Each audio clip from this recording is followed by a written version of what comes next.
พี่น้องมื้อนี้สิมารีวิวซาวคัท V8 เด้อพี่น้องกับไมค์ VM 800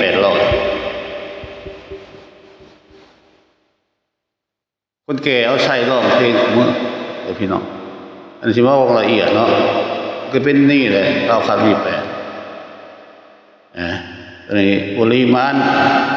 ในเอโก้โอลิเวโก้อันนี้ปรับต่างๆนั่นแหละเนาะในลูกลิ้นเสียงเอฟเฟกต์หลายเสียงอยู่ได้เนี่ยเนาะอันนี้เสียงเวลาเขาร้องเพลงแล้วมันบ่ดังเวลาเขาชอบร้องเพลงแล้วมันดังเนาะบ่ได้บีบให้คือไว้ใส่เด้อพี่น้องเด้อ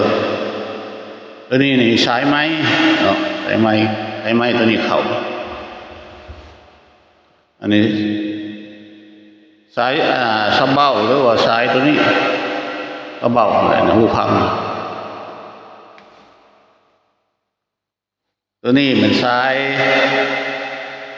เข่าสายฉากเอาเป็นเข่าเอาเสียงเข่าเลยก็ได้เอาซุบใส่คอมตัวนี้สายเข่าอีกเนาะมันจะเอาเข่าโทรศัพท์จากโทรศัพท์ก็เข่าออกไปใส่โทรศัพท์ได้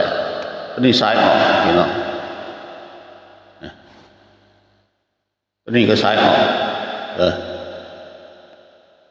ใส่สบายได้พี่น้องเสียงก็เสียงดีเนาะอันนี้ไม้ฮัลโหลนี่มั้งไม้นี่ตัวนี้กันลมมันเนาะคำห้ามบุญอยากใส่ตัวนี้เขาก็ใส่ตัวนี้ทุกลงไปนี่เนาะฮัลโหลพวกหายลมเขาเข่าไปต่ำกันเลยมันจะดังคูเลยพี่น้องตอนนั้นยังมีตัวนี้อีกเลยพี่น้อง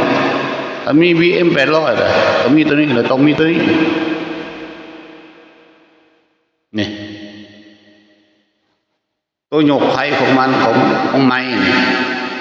อันมีแต่ไม้เนี่ยบ่มีตัวนี้โยกไผ่แต่บ่ได้